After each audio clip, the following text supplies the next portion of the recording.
ครับวันนี้เรามาศึกษาภาษาละนากันต่อนะครับด้วยการอ่านนะครับการอ่านที่พุทธเขียนไว้เมื่อ100 ปีที่แล้วนะก็คือ2468นะครับเห็นไหมในข้าวหงหินนะครับอันอย่างว่ามันก็เป็นภาษาที่มันกลางเก่ากลางใหม่สักหน่อยนะครับก็คือต้นของภาษาละนาเนี่ยเพิ่นบ่มีอันไม่เยาะไม่ก่อจ้างนะครับก็คือไม่เอกไม่โทนะเห็นไหมอ่า อันก็อย่างว่ารุ่น100 ปีที่แล้วลงมานี่ก็เริ่มมีอ่าไม่เยาะไม่ก่อจ้างมาใส่พ่องใส่พ่องไม่ใส่หลายใส่ก็มีไม่ใส่ก็มีก็อ่านไปตามนั้นแล้วก็เห็นไหมครับเอาลงไปก่อนแล้วครับอ่าจะว่ามาถึงตัวนี้นะก็เห็นไหมสั่งมาเสียงมาเติมนั้นนะครับเห็นไหมโอเคนะครับขยายหน่อยนะครับขยายหน่อยเนาะเดี๋ยวท่านจะหันบทเอาเลย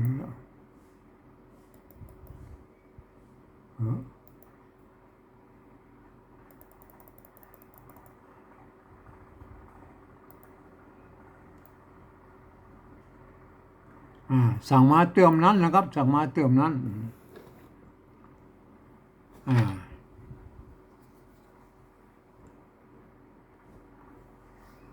ส่วนนะครับส่วนเพิ่นบ่มีไม่เอกไม่โทอย่าพูดเขียนนี้นะครับมันบางครั้งเพิ่นยังอ่านเป็นสวรรค์ก็ยังมีนะครับอันเนี้ยส่วนแล้วก็ส่วนอ่านว่าส่วนนะครับส่วนโปนะครับโปแล้วก็ที่นะครับโปที่ส่วนโปที่สัตว์นะครับสัตว์พวกก็เขียนตัวนี้นะครับเห็นไหมเอาตัวสะไม่สัตว์แล้วก็เอาตัวสะกดด้วยตัวตะมันต้องมีอย่างนักหนาเห็นไหมเขียนตามที่มันออกมาเป็นสัตว์ได้นะส่วนโปที่สัตว์โคตรตัวคะสะกดด้วยตัวตัวสะสบนะครับเห็นไหมโคตรกิ้วโคตรกิ้วนะครับเห็นไหมกิ้วโคตรกิ้วคะอย่างโคตรกิ้วคะยันนะครับโคตรกิ้วคะยันว่าขอต่อสู้เป็นรองก็ยังว่านะก็มันน้อยก็กุมารน้อยพวกก็เอาหมากนิมแดงอย่าไปจะสู้กับหมากนิมคำมันก็ก็อันหัวองค์จ่าพวกก็จะเอาขวางก็เลยว่านะครับเห็นไหมก็ขอต่อสู้เป็นรองเห็นไหมก็มาน้อยอ่าก็มาแล้วนะครับเห็นไหมขอเป็นทาสใจล่างล่างล่างกุ้มเห็นไหมกุ้มเห็นไหมอันนี้มันบ่มีไม่สัตว์มีอยู่มันจางๆกุ้มนี่กุ้มแล้วก็กุ้มก้าก้าของก้ากุ้มก้าของมันมีไม่ย่อมาใส่เป็นก้านะครับอ่าก้าของมากนิ่มมากนิ่มทองมากนิ่มทองเป็นนะครับเป็นเป็นก้าเป็นก้านะนี่มีไม่ย่อแล้วตะกี้มีมันก็หายไปพ่องก็แล้วโอเคเป็นก้านะครับก้าอย่างครับก้า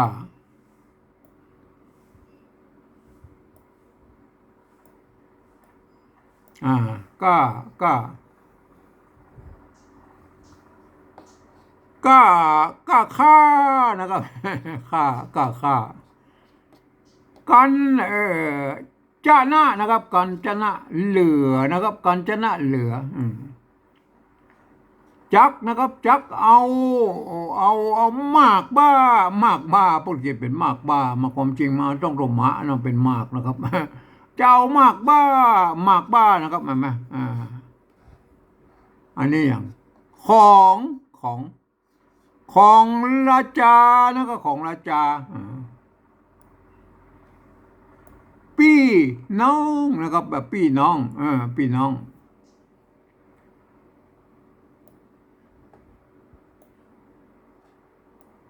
เขาผู้เข้าผู้จะเป็นเข้าหรือเขาเออเขาผู้จากกันหรือว่าเข้าผู้จากกันก็คือมันถ้าจะมาอู้อันก็ถึงหมู่นะมาอู้อันเข้ามาอู้จากกันเข้ามาอู้จากกันเข้าผู้จากกันตกลงตกลงตกลงซักซ้อมนะครับซักซ้อมซักซ้อมแล้วแล้วอันนี้มันจางมาหน่อยแล้วขึ้นนะครับแล้วขึ้นเอาละจะสู้ละแล้วขึ้นต่อตั้งโท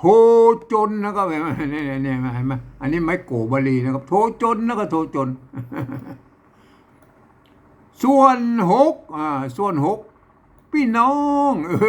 ส่วนหกพี่น้องนะครับบ่ออาจนะครับบ่ออาจผ้าจนนะครับกันกุมารนะครับกันกุมารกันกุมารกันกุมารนะยังโอเคแล้วกันเอาแล้ว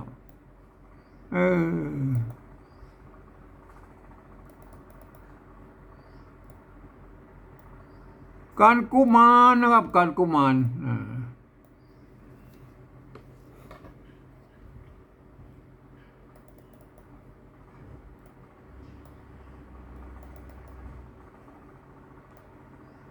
โทษทีนะครับ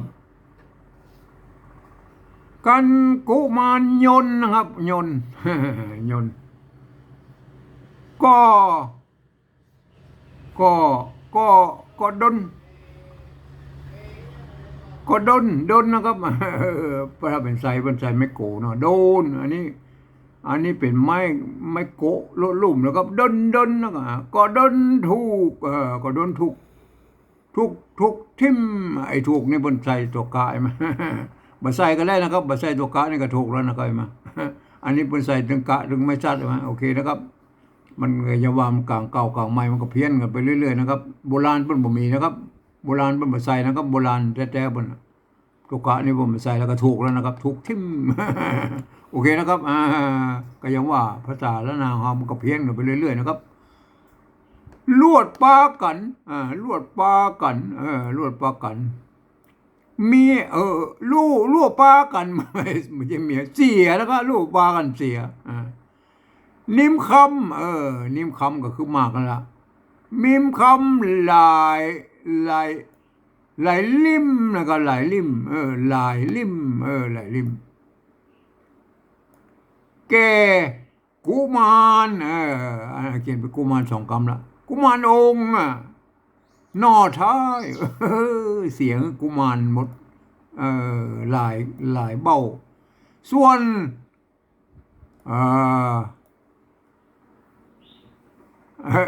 เพเพที่สัตว์มันถ้าจะอันตกอันไม่กาไปไหมตอนแรกก็เป็นไม่กาแล้วกลายเป็นอันตัวสะไปกับส่วนโปที่สัตว์นะครับเปที่สัตว์มันต้องเป็นโปนะครับส่วนโปที่สัตว์ก็บางทีพวกกับผิดพลาดไปบ้างนะก็การเขียนนะก็เอามือนะครับมือถ้าเป็นอันไตลือกับไตยองป่นมือนะครับมือนะครับเอานี่ก็เป็นเอาแล้วก็เอามือเอามือเห็นไหมถ้าเป็นไตยวนเอามือนะก็เอามือไว้ไว้ตัวนี้เป็นมีตัวเนี้ยเป็นมีไว้เนี้ยด้วยใช่ไหมก็ว่าเติมทีหลังก็ว่าไว้เนี้ยใช่ไหมฮือแม่ฮือแม่ออกเนี่ยออกตัวนี้มันต้องมีตัวกะใช่ไหมออกตัวอีก็ออกแล้วนะครับออกเจ้ามาดานะครับออกเจ้ามาดานะครับโอเคนะครับไปถึงบรรทัดหนึ่งครับ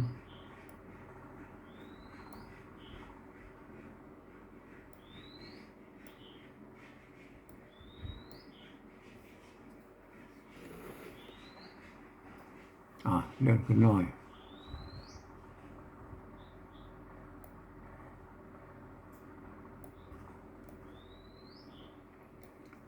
เอาอันนี้ตัวอูอาบนเอาจับจ่ายเลี้ยงเอาจับจ่ายเลี้ยงนะทั้งทั้งทั้งยายทั้งฝ่ายอันนี้ยายทั้งฝ่ายยายตาทั้งฝ่ายยายตานะครับวิมาลาเห็นไหมวิมาลาบางทีพวกเขาตัวละเขียนมาแล้วละโลลิงบ้างละโลเรือบ้างก็บ่ถือกันแล้วก็เห็นไหมเอาเป็นลากันแล้วกันวิมาลาก็ก็ก็ก็ก็ปลาถูกต้องมันน่าจะเป็นว่านะก็ปลาถูกต้องก็ว่าถูกต้องเอาปลาป้นปลากับปลาปลาถูกต้องกันละติญากันละติญาก็ปลาเข้าก็ปลาเข้าห้องนะครับใส่ยานอนหอบพักหอบพักครับเอาแค่นี้ก่อนนะครับเห็นไหมอันนี้คือเป็นภาษาเอาปิกไปก่อยอันที่เอาไปปิกไปก่อยอันที่ปริวัติไว้นะครับเห็นไหมเนี่ยปริวัติเป็นภาษาปริวัติละนาแบบที่3นะครับก็คือสำเนียงไตโยนเชียงใหม่ตามที่ผมอบนึงนะครับเห็นไหมส่วนโปที่สัตว์นะครับส่วนโปที่สัตว์โคดกิ้วขยันโคดกิ้วขยัน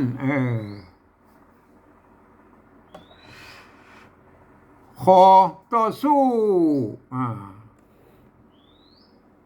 เป็นรองนะครับขอต่อสู้เป็นรองนะครับเห็นไหมโอเคนะครับ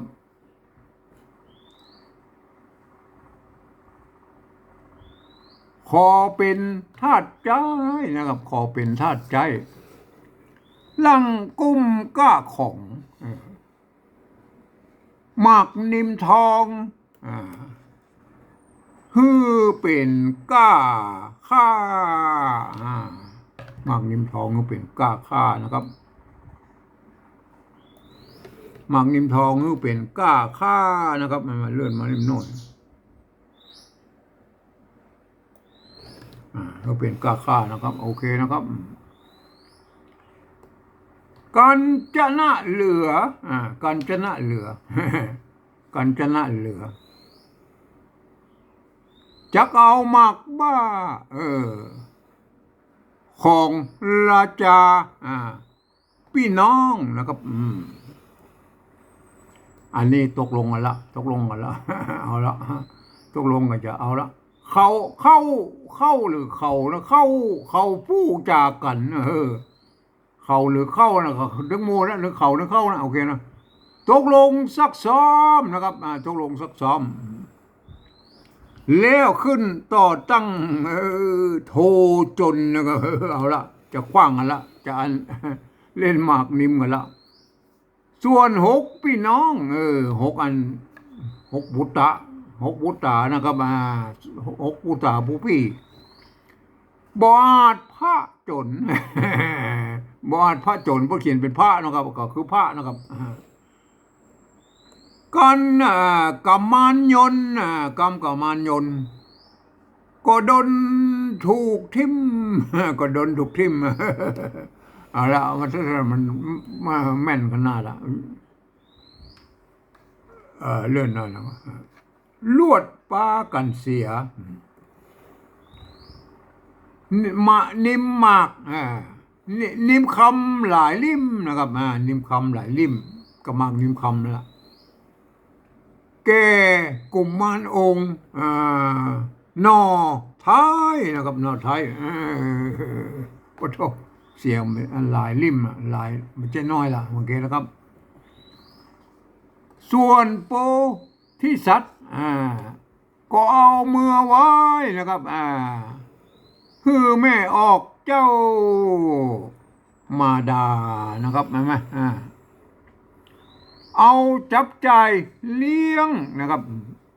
ทั้งฝ่ายย้ายตาวิมาลาก็ปาถูกต้องโอเคนะครับเห็นไหมการละติญาก็ปาเข้าห้องใส่ยานอนหอบพักครับวันนี้ก็จบไปแล้วนะครับอัน3 บทย่อยๆนะครับเห็นไหมก็โวยๆนะวันนี้ก็เห็นไหมเพราะว่าท่านก็คงโง่อันมา หลายครั้งหลายคราวแล้วก็ก็อ่านไปแล้วก็ท่านก็สังเกตไปตัวนะครับเห็นไหมมันเป็นภาษาอันดั้งเดิมครับมันเป็นอย่างนั้นนะครับเห็นไหมก็ยังว่ามันเป็นอันภาษาที่เพิ่นนั้นเขียนเมื่อประมาณเป็นข้าวหงหินที่เพิ่นเขียนไว้เมื่ออัน2468นะครับ2468ก็คือ100 ปีที่ผ่านมาเนี่ยโอเคแล้วก็เห็นไหมเพราะว่าอัน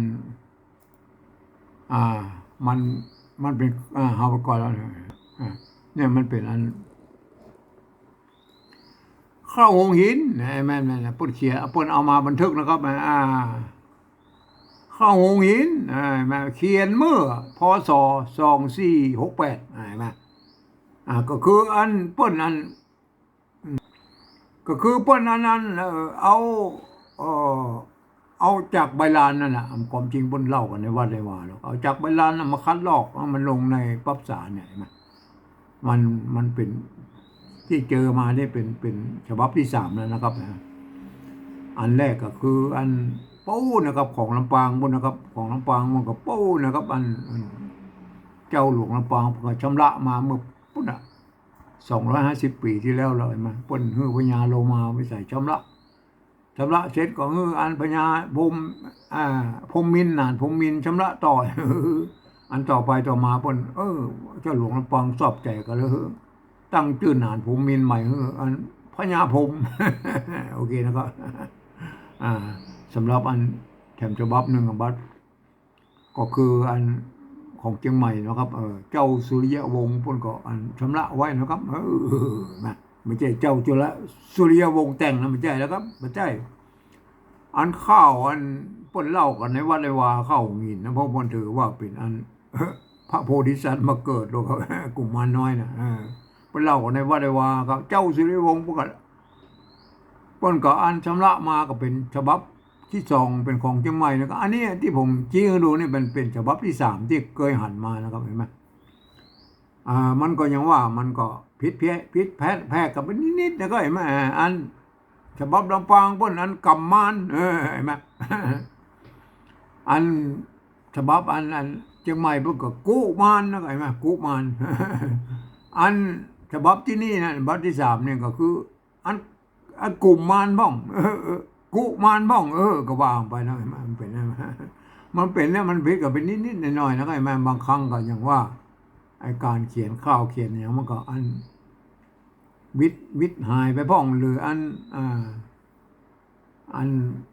มันผิดสำเนียงคิดอันตัวกันนิดๆนะมันก็เพี้ยนกันไปนะครับมันก็เป็นมาพอเล่าออกมาอย่างนั้นนะครับเห็นไหมผมก็มาแปลให้ดูนะครับเห็นไหมก็ได้เรี